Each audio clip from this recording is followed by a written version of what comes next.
Today, we are taking an in-depth look at the remarkable life and career of one of football's most iconic figures, Fabio Capello. Known for his discipline, tactical intelligence, and ability to turn good teams into great ones, Capello's influence has spanned across both the pitch as a player and the touchline as a manager. Fabio Capello was born in 1946. Growing up in a post-war Italy, his passion for football was ignited at a young age, and it wasn't long before his talent was recognized by local scouts. His professional playing career began with Spal, based in Ferrara. He made his Serie A debut in 1964 at the age of 18. He made 49 league appearances and scored 3 goals before moving to AS Roma.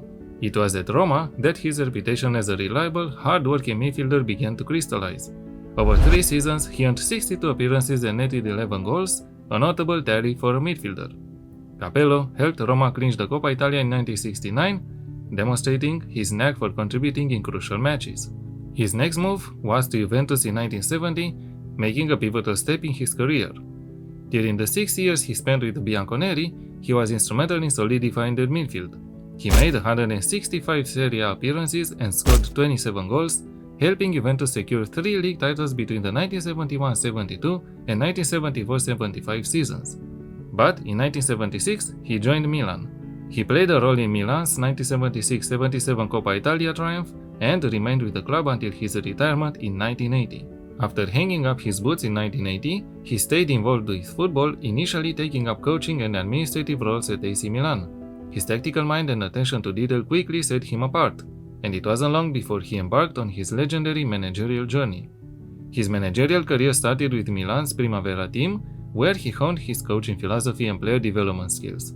And he was appointed head coach of Milan's first team in 1991, succeeding Arrigo Sacchi. He inherited a strong squad, but elevated them to unprecedented heights. Under Capello, Milan won 4 Serie A titles and went unbeaten in the 1991-92 league season, a remarkable achievement. His tactical acumen soon attracted interest from abroad, and in 1996 he took the reins at Real Madrid. In his first season, he led the team to the La Liga title, overcoming fierce competition. Despite this success, differences with the club's hierarchy led to his departure after just 1 season.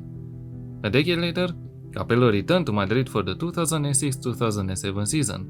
The club was in turmoil, but Capello's steely discipline brought immediate results. He guided Real Madrid to another La Liga crown, overturning a significant deficit to edge out rivals Barcelona on the final day. Between these 2 Real Madrid periods, he returned to AC Milan in 1997-98 season. However, this spell was less successful, with the team finishing 10th in Serie A and failing to qualify for European competitions. In 1999, he took over as head coach of AS Roma. His 5-year tenure at Roma was highlighted by the memorable 2000-2001 season, when he led the club to their first Serie A title in 18 years. With stars like Francesco Totti, Gabriel Batistuta and Cafu, Capello's Roma played attractive, balanced football. And this is the period we are most interested in. Fabio Capello's footballing philosophy centered on defensive organization, tactical discipline, and clinical efficiency. While he was not fixated on one formation, adapting from 4-4-2 to 4-3-1-2, 4-2-3-1 or even 4-3-3, depending on his playing squads, the underlying principles remained consistent. Defensive solidity being one of them. He organized his backline meticulously, insisting on compactness between lines and aggressive pressing in midfield when out of possession. For example, during his first spell at AC Milan, 1991-96, his side conceded an average of just 0.58 goals per game, including a record-breaking 1993-94 Serie A campaign, where Milan only let in 15 goals in 34 matches. Midfield control and physicality, meaning that his midfield lineups were often robust and hardworking, focused on denying space and dictating tempo. Capello typically employed the holding midfielder to shield the defense and allow creative players to flourish. Strategic use of width can be observed by using the wide areas intelligently. Fullbacks had license to overlap only when cover was in place, and wingers were expected to track back diligently. And a clinical transition was Capello's most important principle. Rather than relentless pressing or counter-attacking, there was an emphasis on measured build-up, exploiting opponents' weaknesses as soon as opportunities arose. Direct balls to target men or rapid switches of play were common features.